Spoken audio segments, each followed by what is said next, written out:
On se posait la question depuis quelque temps avec mes collègues de comment faire face en fait à un cercle vicieux qui est la baisse des prix, travailler toujours plus, gagner de moins en moins d'argent. Et on est en permanence sous stress et on ne sait pas si on va y arriver. Et au final, c'est les gros qui gagnent. Depuis très longtemps, sur mes premiers business plans à la création de la structure, et maintenant 7 ans, je marquais déjà le fait de rémunérer à la valeur apportée, d'avoir des success fees. Donc pour moi, c'était quelque chose que j'écrivais toujours dans tous mes projets de développement depuis longtemps, mais que je n'avais jamais mis en application.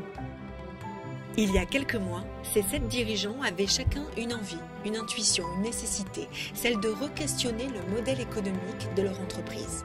Alors, ils se sont engagés dans une démarche d'économie de la fonctionnalité et de la coopération, en lien avec leurs propres valeurs, sans trop savoir où ça les mènerait.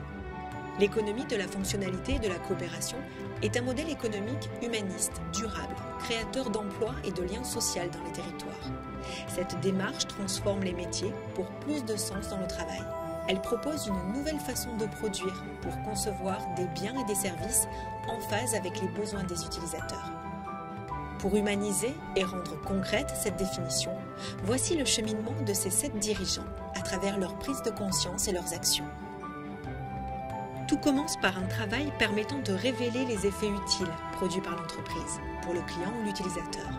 On parle de révélation de la valeur. Les exercices un petit peu déclencheurs, je dirais, c'est tout ce qui a constitué les analyses sur les effets utiles. Donc on a identifié des pistes et puis des choses voilà, qu'on vendait sans s'en rendre compte. Du coup, c'est le premier pas vers expliquer au client qu'on le fait, expliquer qu'il en a besoin, expliquer que ça peut lui être utile, expliquer que du coup, ça a de la valeur, etc.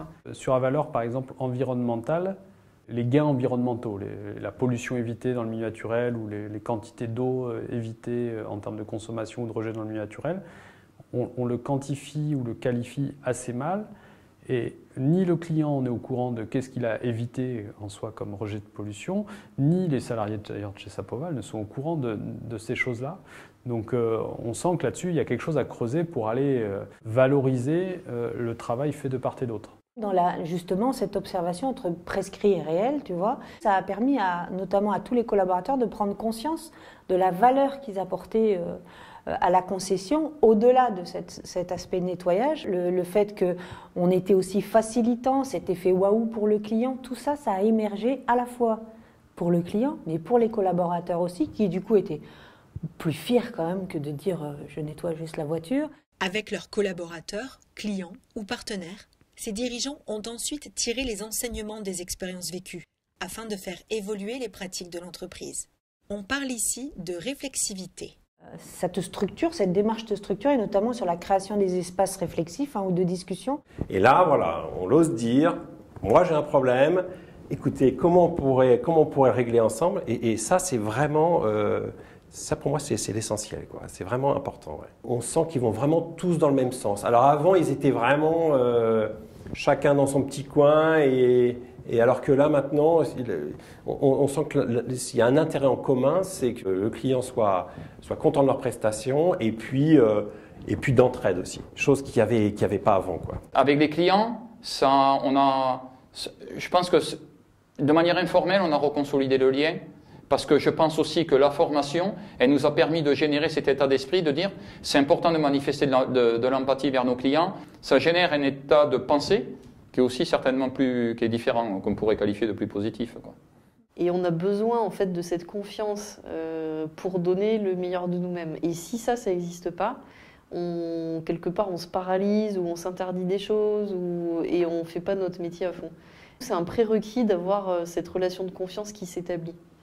Donc on est en train en fait d'arrêter de travailler avec certains clients. Ça, je pense que c'est aussi un des effets de la prise de conscience et de cette valeur humaine et puis liée à l'EFC, qu'on ne peut pas travailler s'il n'y a pas non plus des valeurs derrière, en fait. Enfin, c'est stérile. Le relationnel avec les gens qui nous rencontrent est complètement différent. Il y a des opportunités, des questionnements en disant « Tiens, finalement, on se connaît, on s'est vu, ok, on n'a pas bossé ensemble, mais tiens, j'ai tel projet, est-ce que tu pourrais aller ?» Et donc, il y a plein d'opportunités qui sont en train de se dégager aujourd'hui qui ne se dégageaient pas avant. C'est un moyen de prospection phénoménal. Et quand cette dynamique de coopération se développe, de nouvelles offres voient le jour. Ça nous donne des dizaines d'idées diverses et variées à aller creuser. Des idées de prestations qu'on n'aurait pas forcément, nous, imaginées au départ. On a répondu à un appel à projet de l'ADEME qu'on a gagné, donc qui nous amène à travailler différemment avec des bailleurs sociaux. On a engagé le projet.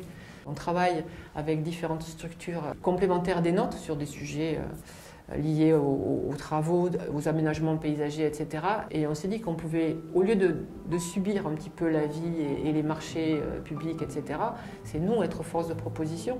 Et on a plein d'idées. Ces dirigeants en trajectoire EFC voient désormais des transformations possibles, utiles et durables au sein de leur entreprise. Ce qui a changé, c'est que je regarde peut-être les objectifs différemment. Là, on inverse la tendance. En fait, on veut vendre mieux pour mieux travailler, pour mieux faire notre métier. Le fait de se dire ce que je fais, ça va servir à quelqu'un, je vais aider une commune, je vais participer à l'aménagement de mon territoire, ça c'est motivant. C'est motivant parce que d'une part, vous avez vos collaborateurs qui arrivent avec le sourire, on sent qu'ils ont le souci du bien faire. Finalement, l'EFC, on peut penser que c'est un grand concept, un peu fumeux, etc. Et encore une fois, avec des gens de terrain, ça marche. Tu n'as pas besoin d'avoir fait des études. Un petit peu comme un jeu de Lego où j'ai une maison là, qui ne me plaît pas, je déconstruis toute ma maison, j'ai toutes mes petites briques. Et là, petit à petit, j'apprends des techniques et je reconstruis la maison de mes rêves. Voilà, c'est un peu ça l'EFC.